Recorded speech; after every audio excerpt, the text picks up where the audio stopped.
I used to joke that my mother's ring was the only thing in my apartment more valuable than my espresso machine. It wasn't true. The ring made the machine look like a toy. It was a Victorian cluster, old cut diamonds, circling a deep blue sapphire and a halo that caught light like it had been taught how as a child. My mom wore it on Sundays and on the kind of Tuesdays that needed help. For luck, she'd say, and then she'd do something that looked like work and call it luck anyway. When she got sick, she took the ring off because chemo made her fingers unpredictable. On the last evening, we were honest with each other. She put it in my hand and closed my fingers over it like she was teaching me how to hold a small animal. "Don't let anyone wear it who doesn't love me," she said, which is the kind of line you don't understand is specific until you need it to be. After she died, the ring lived in a fireproof box in my closet with our passports, my birth certificate, and a letter she wrote in pencil when I turned 10 about how to make pancakes. I didn't bring the ring out for girlfriends. I didn't bring it out for Christmas. I didn't bring it out when my father tried to talk about selling it to pay for a roof he should have replaced before the housing crash. The first time it saw daylight again was the day I asked Nora to marry me. Nora could sell sunbeams to a power company. She's a brand manager for a travel site that makes places seem inevitable. The first time I saw her, she was explaining to a room why a shade of orange was more trustworthy than another shade of orange, and people were nodding like she'd cured a disease. She is all edges, softened by warmth, quick laugh, strong opinions, a way of touching your forearm when she wants you to agree. We'd been together 2 years. She knew all my coffee rituals and most of my ghosts. She knew all my coughs. I knew her playlists and her aversion to cilantro and the way she watched herself in the mirror when she tried on sunglasses as if making eye contact with a future self. I proposed at the conservatory in Lincoln Park by the koi pond because we'd spent a whole summer promising each other we'd take care of something simple. She cried, which she doesn't like to do, and said yes like the word surprised her on the way out. When I opened the box and the ring blinked at her, she made a sound I'd never heard, a kind of reverent "oh," and said, "Are you sure?" I said, "It's been waiting," and she put it on and looked like someone who had always had that circle on her hand, like it had just taken 2 generations to arrive. For 6 months, the world rolled out the carpet. Venue visits where Nora asked smart questions that made vendors stare with respect. Tastings where she pretended to be impartial about cake and then always chose vanilla because she hates surprises at scale. Pinterest boards that looked like catalogs until she curated them down to 6 photos and a sentence that said, "Light, not fussy." My friends said I looked rested. Her friends bought her a sweatshirt that said "Bride" in cursive she pretended to hate and wore every morning anyway. We agreed not to wear the ring when she worked out or traveled. "I'll lose my arm before I lose this," she said, smiling, "but she's good at risk when it pays off." At home, she kept it in the small ceramic dish by the sink I bought at a street fair and said looked like melted mint. At night, she'd tap it once with her finger before turning off the bedside lamp like a ritual that needed no theology. The first off note arrived as something small and perfectly explainable. Nora started going to strategy dinners with a new partner brand, a boutique hotel group trying to break into the Midwest. "They want authentic experiences," she said, rolling her eyes in a way that told me she would sell them authenticity and make them feel smart for buying it. The dinners ran late. She came home smelling like good wine and somebody else's desert course. One Saturday, she came in after midnight with a paper wristband on her arm from a rooftop bar with a name that sounded like a vitamin. "Met the team after," she said, breathless. "You know how it is when the client's COO suddenly shows up." I do know how it is. I also know how much Nora likes the part of the night where she can be the one who decides when it ends. 2 weeks later, she took off the ring before a site visit in Austin and put it in the mint dish, kissed me, and left a coffee for me on the counter because she's kind even when she's in a hurry. When I got home from work, the dish was empty. I assumed she'd moved the ring to the box because sometimes she'd do that if the cleaning person was scheduled. The fireproof box was locked. The combination is my birthday. I opened it. The passports were there, the letter with the pancake recipe, the title to my car. The velvet box that holds the ring was there too, small, unimportant, until it wasn't. I opened it expecting a joke my brain had played on me. Empty. It's a particular feeling, the way your body loses and regains weight in an instant. I stood very still because moving seemed rude. Then I looked in all the places that had never held the ring. Bathroom drawer, nightstand, under the bed, the pockets of Nora's robe, the little bowl by the front door where change and keys go to retire. I told myself a story about memory playing tricks. I told myself a story about cleaning days and complacency. I texted Nora, "Hey, did you move the ring to the box?" She didn't answer. Planes in and out. I refreshed the little iMessage dot like it owed me money. An hour later, she replied, "Sorry, in flights and meetings, it's in the dish, right?" I sent back a photo of the dish, an exhibit, a small green plate holding nothing. "Okay," she wrote, "that's weird. I'll call you after the walkthrough." I carried the dish to the bedroom like it would tell the box where to bloom a ring. When Nora FaceTimed from the hotel hallway, her face looked tired and gorgeous, which made me want to be generous and made me angrier anyway. "I know where it is," she said, voice low. "I put it in my makeup bag in a side pocket because the cleaning crew came early and I didn't want them to knock it off the sink. I meant to move it to the box and forgot." "Your makeup bag was in the suitcase," I said, and I hated myself for knowing that because it made me sound like a person who tracks luggage for sport. "I took it out," she said, and smiled like she wanted me to let the moment pass. "I'll show you when I get home. It's okay, Mark." "This ring is not something we misplace," I said, too sharp. She flinched, then put that away behind the part of her face she uses for difficult clients. "I know, I know." I wanted to believe her. I wanted to go to bed without my mother in my hand. I said, "Okay," and she said, "I love you," and I said, "Me too," and then I lay awake and made lists of all the places inside a makeup bag that could hide a ring. In the morning, Nora texted a photo of her makeup bag laid open on the hotel bed. Brushes, a compact with a cracked mirror because she refuses to throw it away until it breaks into dust. A side pocket turned inside out like a pocket in a police procedural. No ring. "I swear I put it here," she wrote. "We'll find it when I'm home. Don't spiral." I spiraled inside my skin and kept my face normal. I called the cleaning company and asked when they were last in. Tuesday, the day before she left. I asked them if their staff had ever had credible theft reports. The manager said, "We keep clean books and cleaner people," which is the kind of sentence that tells you nothing and everything at once. I checked our renter's insurance policy and then remembered jewelry limits and appraisal requirements and swallowed a scream. Nora got home with a suitcase that looked like it had been through customs with a liar. She tore apart the makeup bag. She tore apart the suitcase. She apologized the way a person apologizes for not being magic. "Maybe I put it somewhere weird," she said. "People do that with important things. They put them somewhere safe, and the safe place is a black hole." We tore apart the black hole. Nothing. "That ring was in the dish when you left," I said. "I saw it." "I put it in my bag," she said again, quieter. "I would never leave it where someone could swipe it." The problem with being certain is that it's contagious. I could feel myself trying to catch her certainty and pretend it was my own. I sat on the floor beside the fireproof box and tried to imagine my mother's face if she were here, and then I stopped because she would have hated being summoned for this. We filed a police report because that's what you do when your body wants to perform hope. The officer was young and kind and wrote down possible theft with a neat pen.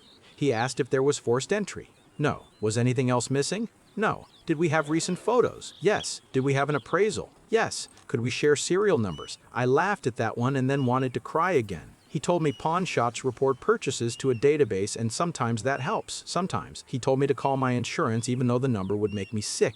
I didn't accuse Nora of anything because you don't accuse the person you share a bed with of stealing your mother's ring unless you're willing to burn the bed. But something inside me had changed shape. She could feel it. Over the next week, we were gentle, like people who had dropped a glass and were waiting to see where the shards made themselves known. 2 days after the report, I got a call from a number with a Lakeview prefix. "Is this Mark Rosen?" a man asked, the voice of a person who uses his eyebrows a lot. "This is Theo at Lakeshore Pawn and Estate. You filed a report about a ring." My lungs introduced themselves to each other again. "Yes," I said, steady because he might hang up if I gave him anything else. We ran our logs through the database this morning and got a match alert, a Victorian sapphire diamond cluster, old mine cuts, 8-prong head on the center stone, engraving inside the shank, "Luck is work." My mother put that inscription there when I was 21, a private joke with herself. I had never told anyone the exact words. The room tilted and set itself again. "You have it?" I asked. "I have it on hold," he said carefully. "We bought it 3 days ago from a seller. We're obligated to hold it for a police check when it pings. I'm calling as a courtesy because the officer who entered your report is thorough, and I like thorough. If it's stolen and you can prove ownership, we'll follow the process." "Who sold it?" I asked. I tried to make my voice a lake. He didn't answer that. "Do you have the police report case number?" I read it to him. He made a pleased sound like a mechanic who has found the rattle. "Tell your officer I'll upload the intake sheet and the photos," he said. "He can take it from there."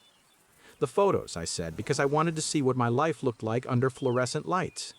He hesitated. I am not supposed to send them to private parties, but when a thing like this comes in, I always take a macro of the inscription for our own records. That macro is like a fingerprint. You can come in and view it if you want. I can't release the item to anyone until the police clear it or seize it. I'll be there in 20, I said. Nora still had a towel on her head when I passed the bathroom. Everything okay? She asked. Pawn shop found a match, I said. The words made my mouth feel like metal. She froze, then recovered. That's good, she said too brightly. That's good. Lakeshore Pawn and Estate is nicer than the name deserves. It looks like a jeweler with a sense of humor about itself. Theo is 40 maybe, with the posture of a man who reads auction catalogs for fun. He made me sit and handed me a loupe without making me feel like I was in a movie. The officer will be here this afternoon, he said. I'll transfer custody when he arrives. We're square either way. If it's stolen, we get reimbursed through the state database program. If it's not, we sell it in 6 months, but my bet is this goes back to somebody's heart. Before then, he flat-screened the macro photo, and there it was, my mother's handwriting in metal. Luck is work. The old gold still soft enough to show where the jeweler had patted it in place a century ago. Next to it, a timestamp and a seller intake number and a blurry corner of a driver's license where you could almost see a face if you wanted to commit a misdemeanor. I can't show you the seller info, he said, reading my mind, but I can tell you the item came in with a story about a grandmother and medical bills. We hear those. Sometimes they're true. Did she seem sad? I asked, hearing the pronoun before I meant to. He paused. Sellers always seem like something, he said, which is not an answer and also the only answer that matters. I thanked him and left because I didn't trust my body not to ask for what the law would not allow without a form. In the car, I sat for a long time with my hands on the wheel like a kid in driver's ed waiting for permission. At home, Nora was dressed for work, hair perfect, face set in the mode she uses for clients who are about to tell her they have changed the scope and the schedule, but not the budget. Well, she said, light, a person ready to celebrate the system working. It's the ring, I said. At Lakeshore Pawn, they have it on hold. They're transferring it to the police this afternoon while the report processes. She blinked, and I watched the next 3 sentences fight for her mouth. She chose, thank God, then added, how would it end up there? And pretended curiosity like she hadn't considered this exact question all the way through. Theo said the seller had a story about a grandmother and medical bills, I said. Like half the world, she said quickly. People sell things. Maybe the cleaning company person found it and... Don't, I said softly. Don't write a story yet. I went to the bedroom and closed the door because I didn't know what my face was doing. The police called an hour later. Same young officer. We've got the ring, he said. Can you come down and sign a property receipt? We'll need a copy of your appraisal and any proof of ownership you have. I brought the original appraisal, a photo of my mother wearing the ring on Easter with a hat that deserved to be illegal, and the little envelope that held the jeweler's insurance rider she'd kept like a rosary. The officer compared the inscription in the macro to the inscription on the appraisal and nodded in a way that made the room feel sane. We'll return it to you after processing, he said. It may take a week. Who sold it? I asked, naked. He flipped a page and looked at me like a man deciding if he should say the quiet part. We're following leads, he said, which is what training tells him to say. Then, lower, the pawn intake has a name. We'll be in touch. I walked back to my car with my hands empty and way too heavy. I sat there a long time. I thought about calling my father and then didn't because he would make this about fate and men, and I didn't have time to teach him about agency. I texted Jenna because she is congenital oxygen. I typed, they found it. She wrote back, breathe. Then, do you want me there tonight? I typed no and meant yes, and then typed yes and meant it. When I got home, Nora had set the table like a commercial. Candles, plates that match, the good napkins. She had made cacio e pepe the way she knows I like it. Too much pepper, too much cheese, like my arteries hadn't decided to retire yet. She poured me wine before I could say anything and said, I am so relieved, like she had practiced. We should send that pawn guy a fruit basket. They don't sell fruit baskets for this, I said, and set my phone face down because if I kept watching the screen, I would hear the ring inside it. We ate, sort of. She talked about a brand pivot, and I tried to be a person who knows what that means as a hobby. I told her about an inspection at work, and she said, that's insane in the right place. After, she stood at the sink with her back to me, washing dishes like a penance. What? She said without turning around. Say it. I didn't know which version of it to choose. I had 3. The most honest, the most gentle, the most legal. I went with something close to gentle because I still loved the person drying a glass like it was teaching her how to be precise. "Did you take the ring to a pawn shop?" I asked. She turned, dish towel in her hand, face like a woman on a cliff with a camera drone following her. "What?" she said, a tiny laugh at the end like she could dismiss the question by making fun of its grammar. "They have a seller intake form," I said. "It has a name on it." "Then why are you asking me?" she said too fast. "You know the answer." "I know there's a name," I said. "I want to know if it's yours." She stared at me for 3 beats like time owed her interest. Then she said yes and put the dish towel down like it was a weapon she didn't want to get caught holding. I took it in, for a loan, not to sell. It's a pawn. That's what pawn means. "It means you leave something and take money," I said. "It means you bet you'll be able to buy back what you can't afford to keep." "I was going to get it back," she said, and her voice finally cracked. "I was. The bonus hits next month and I—" "How much?" I asked, because numbers are the only thing that keep me standing sometimes. "4,000, she said. "They said it was worth more, but that's the loan. It's like, look, it's a bridge. I had to—" "For what?" I said softly. She opened and closed her mouth and then did the thing she does better than anyone I have ever met. She chose a version of the truth that could live under lights. "For us," she said. "For the wedding, for the down payment, for the everything." I was short and embarrassed, and I didn't want to ask you because you already think I'm bad with money, and I didn't want to be small in front of you. "You took my mother's ring," I said, without asking. "You told me you put it in your makeup bag. You called a theft in on our cleaning company in your head." "I was panicking," she said. "I thought if I told you you'd look at me like this and I couldn't, I meant to pay it right back." "What did you spend it on?" I asked. I kept my voice level because raising it would make me stupid. She looked at the towel, then at me. "A flight," she said. "A hotel. Work trip extension. I wanted to feel like a person who can do things without permission."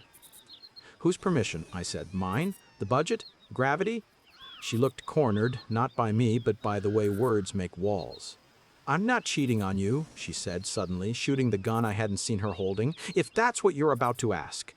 I hadn't been about to ask. The sentence landed and moved in like it had paid the deposit. I stared at her and didn't blink. "Who's Reese?" I asked, because I'm not as dumb as grief wants me to be, and because the boutique hotel charge that never reversed had come with a room service slip where the server had signed his name neatly like a boy learning cursive. She made a face like a smile that got hit by a car. "A client," she said. "A partner. This is... Don't do this." "Don't do what?" I said. "Don't notice?" She took a breath and stood up straighter like she was about to walk onto a stage and needed her spine to cooperate. "I took a loan on a ring I intended to return. I made a mistake. I got caught, and I'm sorry. If you want me to be sorry the way you like you're sorry, I can do that too. I am not a thief. I am not cheating. I am someone who felt small and tried to feel big for a minute and used the wrong currency." My hands found the back of a chair because my legs were confused. Somewhere outside, a siren practiced for a bigger day. "The ring is at the police station," I said, "on a property sheet with our case number. They're processing it as stolen property because the pawn database flagged it. I signed a receipt. They'll return it to me next week." She pressed her lips together and nodded once, hard like a person doing math. "Okay," she said, "then it's over." "No," I said, and I wasn't sure whether my voice was a whisper or a warning. "It's not." Nora slept in the guest room because she asked and because I couldn't find the part of me that would say no. I lay in our bed and stared at the ceiling and listened to the house talk to itself. In the morning, her side of the sink was cleaner than it usually is, which is how I knew she was scared. Before I went to work, I called Theo. "Thank you," I said, "for calling, for following the rules, for what you do." He gave a little laugh. "We don't get a lot of thank yous," he said. "We get a lot of men with stories and women with stories, and sometimes they're the same story and sometimes they're not. Get your ring back, then decide the rest." The rest, it turned out, was not optional. 2 hours later, my phone rang with a number from the detectives unit. The voice was older, patient like a Sunday. "Mr. Rosen," he said, "Detective Hall. We've reviewed the pawn intake, the case notes, the appraisal. We have your property. We also have a seller's ID and signature. We need a statement, and we need to know if you want to press charges." I stared at the handout for a product demo I was supposed to deliver in 18 minutes and thought wildly about how many different kinds of signatures a person is asked for in a month. "What happens if I say no?" I asked. "We close the property portion, note an internal recovery, and move on," he said. What happens if you say yes is a process with moving parts, none of which are particularly fun. You're not obligated to become a hammer. I don't want to be a hammer, I said. I want to be a person whose mother doesn't have to show up in conversations about bond. He let the silence do its job. Come in, he said gently. Tell it to the paper. Paper is boring. Boring is good. We'll figure out next week. When I hung up, Nora texted me a photo of a credit card payment confirmation. 4,000, the pawn loan. A series of heart emojis. Then, we fix this. We learn. We never mention it again. I stared at the hearts like they were unfamiliar punctuation. My thumb hovered over the keyboard and then put the phone in the drawer like a parent taking away a toy. That night, Jenna came over with lasagna and a book she'd been meaning to return for a year. We ate without commentary, and then we washed dishes the way we did when Mom was sick, and the only thing that passed for hope was hot water and repeating motions. What are you going to do? She asked finally, the way a person asks if you want tea after an apology. I'm going to get the ring back, I said, and then I'm going to invite Nora's parents over for dinner. Jesus, Jenna said, you want witnesses? I want the room to be honest, I said, and I want the story to stop growing in the dark. She put her hand on my shoulder. Make sure you only put what you can carry into that room. I know, I said, and realized I had no idea. The detective called the next morning. We can release the ring to you at noon, he said. Bring your ID. He didn't mention charges. He didn't have to. Time makes rooms on its own. I stood in front of the property window and signed the form and watched the clerk place a small velvet box on a steel counter like a joke about priorities. When I opened it, the ring looked up at me with no memory of where it had been. I put it in my pocket and felt the weight move against my leg like a decision I had not yet made. At home, Nora was in the kitchen measuring rice into a pot like precision could make a person good again. She looked at my face and knew, before I said anything, that the ring was in the room. She reached for her finger with her thumb and then dropped her hand like she'd burned it. Can I see it? She asked, and I did a generous thing. I'm not sure I would advise in hindsight. I took the ring out and placed it on the counter between us. For a second, we both stared like it was an animal on the table that might bite if you made the wrong sound.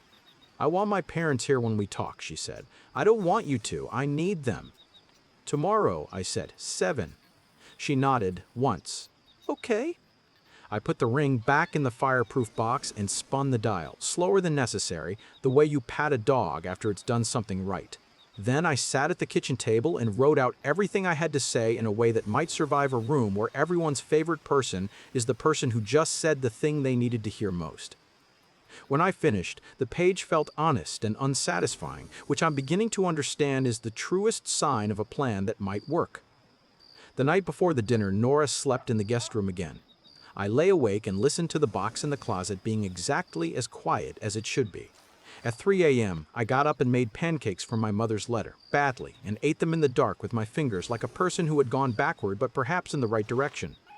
The next evening, when the doorbell rang and Nora opened it to let in her parents and the smell of her mother's expensive perfume, I felt the ring in the house like a pressure change. Her father shook my hand too long. Her mother hugged me courteously and looked around as if the room owed her an apology for how it had changed. Nora poured wine with a steadiness I recognized from every meeting she'd ever led that she wished were a party.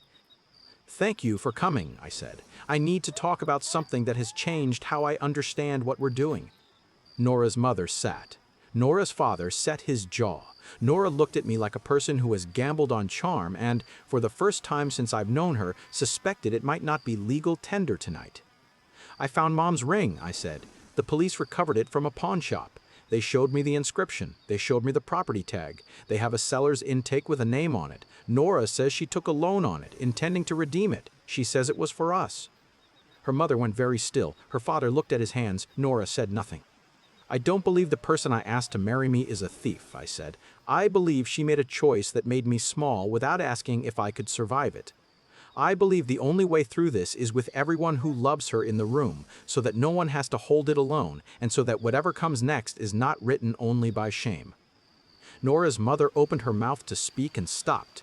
I could see the sentence she wanted to use about love and forgiveness and boys and mistakes, and I could see it lose to the version of her that has a ledger in her head labeled daughters. Say it, Nora said to me, and there was no glass in her voice now. Say the part you didn't say. I need you to tell me if Reese is a client, I said. I need you to tell me if my mother's ring paid for a room I don't want to picture, and then I need you to tell your parents what you told me." Nora looked at her father, then at her mother, then at me. "No," she said. "Small. He's not a client." Her mother inhaled sharply, a sound like the start of a storm. "I'm not asking you to give me back anything," I said to her parents. "I'm asking you to sit here while your daughter tells the truth so I can decide the rest of my life with the correct nouns." Nora closed her eyes. When she opened them, she didn't look like a person who sold sunbeams anymore. She looked like a person who had figured out that luck is work, and work is sometimes taking a hammer to the lie you built. "I took the ring," she said. "I pawned it. I bought a flight to Mexico. I paid for a hotel. He has a name. He is not a client.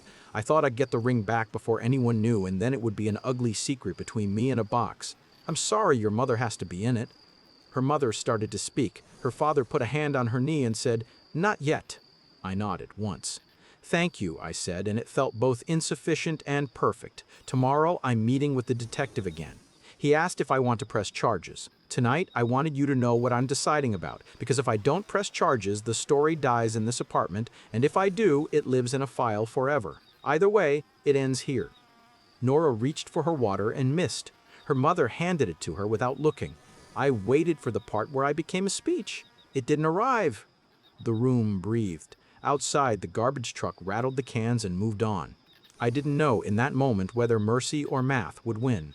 I only knew that the ring was back where it could not be hurt, that the table was full of people who had finally used the right words, and that whatever came next would not be quiet, but it would be clean. Nora's parents didn't stay long after the confession. Her mother sat with her hands folded on her lap like she was praying without a God to hear her. Her father stared at the stem of his wineglass and kept clearing his throat to make a sound big enough to stand in for a principal. When they left, her mother hugged me with the brittle politeness of a neighbor returning a ladder and whispered, "Whatever you decide, don't decide alone." I wasn't sure if she was talking to me or to Nora. That night, we slept like two people in separate hospitals. In the morning, I put on a clean shirt and went back to the precinct with the ring receipt and the appraisal photocopy the detective had asked for. Detective Hall had the posture of a man who has learned how to sit in bad chairs. He listened while I told the story again without adjectives. When I finished, he steepled his fingers and let a full 30 seconds pass like a test. "Here's where we are," he said. "The property is recovered, which turns down the heat. The pawn ticket has your fiancé's name and signature. That's not hearsay, that's paper. The statute doesn't require your cooperation to charge. It helps. You're allowed to prefer a non-court outcome. You're allowed to say nothing. You're allowed to become a hammer. Any of those choices will still result in me doing paperwork. So tell me this, what outcome can you live with 6 months from now when this is no longer the loudest thing in your house?" "I don't want to see her in handcuffs," I said, surprising myself by knowing that at least. "I want the file to reflect the truth. I want my mother's ring to be boring for the rest of its life. I want whatever consequences land on Nora to be the ones she earned, not the ones I threw." He nodded, approving like a teacher who hears a student turn in their own voice. "I can refer this to the misdemeanor unit with a diversion recommendation," he said. "First-time offense, restitution, a class, a letter of apology that goes in the file, not Instagram. If she completes it, it closes without a conviction. If she doesn't, the case wakes up mean. That sound like a grown-up way through?" "It sounds like a way I can sleep," I said. "We'll reach out to her through counsel," he said. "You do not reach out to her. You do not discuss it in your kitchen. This is why we have paper. Paper will be the adult in the room." When I left, I felt something like relief and something like grief holding hands and trying not to be seen doing it. I drove straight to the jeweler my mom used to use, a place in Andersonville where the owner has a voice that can calm diamonds down. He took the ring from me like a priest receiving a sacrament, peered through his loupe at the prongs and said, "She's fine, but let me tighten her a hair. Old stones like to move." He asked if I wanted to clean the inscription. "No," I said, "too fast, too fast. Please leave the scratches. He smiled. "Scratches are how gold remembers." Then he lowered his voice. "You want to add anything inside? Not to cover, to accompany." I knew immediately what I wanted. "My mom's initials," I said, "beside luck is work. Small, so small you have to know to look for it." "We'll set it like a whisper," he said. At home, I put my mother's pancake letter back in the box next to the velvet case. I added the appraisal and the police property receipt to a sleeve, the way you shelve proof against future storms. Then I sat at the table and wrote a short email to the boutique hotel's billing department with the subject line, "Chargeback Support." joint card. I attached the police report, the pawn receipt, the unreversed charge that had been haunting my banking app. I kept the body of the email surgical. Please see attached documents indicating a ring was pawned to fund travel overlapping with a charge to my joint card that remains unreversed despite a stated comp. I am requesting a reversal and asking that this be forwarded to compliance. Thank you. I didn't want to hurt Nora's career. I wanted the universe to have an adult who answers to compliance. An hour later, a reply arrived from a woman named Sarah in Guest Financial Experience with a sentence that had been trained by lawyers. We are reviewing and will issue a temporary credit while we investigate. 2 hours after that, a man from Partnerships asked me to confirm that the traveler had booked through a corporate partner rate. I said yes. He asked for proof. I sent him the confirmation I'd found in the email folder labeled Work Perks on our shared iCloud mail from a year ago when Nora had bragged about negotiating the rate like a magician. I did not DM Reese. I did not count his likes on Nora's posts and do math about who hearts what. I fed the cat, went for a run, and answered a text from my boss with 2 sentences about a release window. I am proud that I can still be boring while my life is loud. That evening, Nora came home dressed in something that made her look like someone who always lands on her feet. She set down her bag and did not reach for me. My parents think you're trying to ruin me, she said. I told them you're trying not to. I notified a hotel we share a financial relationship with that a charge was not consented to, I said. I told the detective I preferred diversion to conviction. I asked a jeweler to whisper my mother's initials into a ring you took to a counter under fluorescent lights. If that ruins you, it's a small ruin and it's yours. She winced. I'm talking to a lawyer, she said. Not like to fight, to understand. He said you're being measured. I'm not sure if that's better or worse. Better, I said. Worse would have been me posting photos of the pawn receipt next to a picture of us at the koi pond with a paragraph about betrayal. I didn't do that. She stared at the floor. I'm going to stay at my parents', she said. I'll send someone to get my things. You can come by, I said. Daytime, text first. She nodded, then looked up at me with a face I recognized from the day she fell in love with a shade of orange. Do you hate me? She asked. I hate what you did, I said. I hate that you let my mother be an accessory to your weekend. I hate that you made me small in the house where I invited you to be big. I don't know what I feel about you yet. Hate is a blunt tool. I'm trying not to put dents in anything we might still need. I'm sorry, she said, and touched her throat. I know that's cheap. I don't know how to be better than cheap right now. Take that to your lawyer, I said. Take it to your therapist. Don't bring it back here until it's a plan. She left with her shoulders squared the way she squares her shoulders for men who mistake volume for leadership. I poured water into a glass and drank like I was putting out a fire inside my face. The next day, compliance at the hotel group called. The man on the line was crisp and polite and sounded like a person who keeps a timeline next to his coffee. He asked if I could confirm 3 dates of travel and whether I consented to the rate being used for personal travel. I said no and gave him the dates. He thanked me and I could hear a calendar clicking open in his head. We take partner rate misuse seriously, he said. We will handle this internally. I didn't ask what internally meant. I didn't need to know. 2 days later, Nora's boss left a voicemail that belonged in a museum of corporate understated panic. Mark, this is Dana from Bloomley, she said. I understand there may have been some confusion around vendor relationships and travel. We're conducting a review. We won't need anything from you beyond what you've already provided. I'm sorry you're in the middle of this. Confusion is a generous word for a room with smoke. I took the cat out on the fire escape and watched him pretend the air was a jungle gym while I pretended I wasn't imagining HR interviews. Theo texted me a photo of the ring on his bench, prongs tightened, the new initials tucked beside my mom's words. He wrote, "We tucked her in, and I felt something in my chest unclench, like a fist convinced the hand is safe now."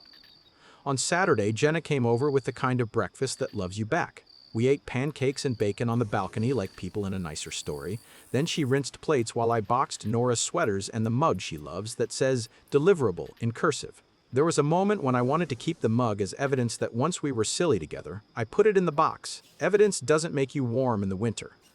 Nora's parents came to pick up the boxes. Her father stood in the doorway with a look he probably practiced behind a steering wheel. Stern, forgiving, some complicated blend that lets a man believe he's in charge of an outcome he can't direct. He cleared his throat. "We're disappointed," he said, and then blinked because I wasn't the person who made disappointment necessary. We appreciate your discretion." "I wasn't discreet," I said. "I just chose paper instead of noise." Her mother touched my elbow in a way that reminded me that she is, in fact, someone's mother. "You were kind to ask us to hear it," she said. "You didn't have to." "I did," I said. "I wanted the room to stay honest." Nora came in last, eyes red, no makeup, a sweatshirt that looked like it had learned the shape of her grief overnight. She didn't try to touch me. "Detective Hall called," she said. "I'm gonna do the diversion, classes, restitution, letter. It feels like the floor." "It's a floor," I said. "Floors are underrated." She nodded. "Dana put me on leave," she added, "pending the review." "I didn't make that call," I said. "I know," she said. "They called you first." We stood for a minute in the polite distance of a kitchen that used to be ours. Then she looked at the closet door, the one with the fireproof box behind it. "Can I see it?" she asked. "One more time. Not to keep, to say goodbye like a person instead of a mistake." I hesitated, then opened the box and took out the ring. I placed it on the counter between us again. She didn't touch it. She just looked the way you look at water when you learn the name of the lake. "I never deserved it," she said. "Deserving is a bad verb for love," I said, and I meant it, but I also meant you were supposed to love the person who loved the ring. She nodded once, as if agreeing with a thing she couldn't use anymore. Then she walked out with the boxes and left the door ajar, a tiny breach that felt, for a second, like oxygen. The letter for diversion arrived a week later in my inbox, CC'd to Detective Hall, with a case number at the top and a signature that was tired and careful, and hers. It didn't sound like PR. It didn't sound like Nora on a stage. It sounded like a person who has learned what a courtroom smells like. She wrote, "I took a ring that was not mine to take. I told myself a story where I could borrow it from grief and give it back quietly. I was wrong. I caused harm to a man who trusted me and to a woman who isn't here to tell me not to use her to leave. I am sorry. I will complete what the court asks, and I will repay what I took, with interest. I know this letter doesn't make anything whole. I know the best apology is a paper trail that makes sure I never do it again." I replied only to the detective, "Received." 2 days after that, I got an email from Bloomley HR saying Nora was no longer employed. They didn't say fired. They said transition, which is a word companies use when they can't fit the truth into a bullet point. A friend who knows a person who knows a person told me later that the vendor contract with Reese's group had been suspended pending a broader review of conflict of interest practices. Translation, everybody does it until somebody puts paper on the table. I didn't follow Nora's fallout like it was sport. I unfollowed her on Instagram because I didn't need to hear the part of my brain that writes captions for people whose captions are none of my business. I muted Reese's name the way you put a blanket over a birdcage so the tired animal can sleep. I took my ring to the bank and asked for a safe deposit box, and instantly felt like a man in a movie who knows better now. Dev dragged me to a bar that smelled like clean wood and quiet Tuesdays and made me sit near the window because I needed to see the city continue. He asked one question and then shut up until I told the parts I could tell without turning it into a performance. "You didn't turn into a podcast," he said when I was done. "I'm proud of you." "Hi, bar," I said. "It is," he said. "You cleared it with paperwork." My father called and tried not to make it about men and fate. He failed gracefully. "I would have burned their house down," he said. Metaphorically, he added, and then laughed in a way that made me love him for trying. You did the thing your mother always did. You did the work." "I had help," I said. "Paper helped." "What now?" he asked. And it wasn't a challenge, just a father in a chair with a newspaper pretending to know what time it is. "Now I make coffee and go to work and fix a bug and pay the water bill and stop letting a ring insist I live in the past tense," I said. "Now I buy a plant I can keep alive." "Not basil," he said, and we both laughed the way people laugh when the kitchen finally gives you back your house. Summer did its Chicago thing and pretended it had always been this generous. I changed the route of my runs so I didn't pass the koi pond by accident. I met a friend of Jenna's at a backyard barbecue, a woman named Tessa who teaches high school chem and swears better than most sailors. She asked me on our second coffee what my favorite reaction is, and I said neutralization without trying to be clever. She laughed and asked if I meant in beakers or in kitchens. "Both," I said, and something unclenched in my jaw. A month later, Theo called to say a customer had brought in a box of Victorian rings and thought I'd want to see a Custer sibling to mine. I didn't buy it. I didn't need another relic to anchor my days. But I walked over on a Saturday and looked at the little halo and said a quiet hello to my mother in a language I didn't know I spoke. Theo showed me a watch he'd restored from a ruin. "People think time breaks things," he said.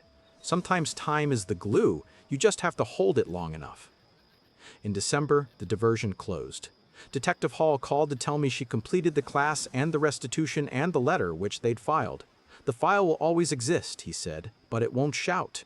"Thank you," I said, and meant it.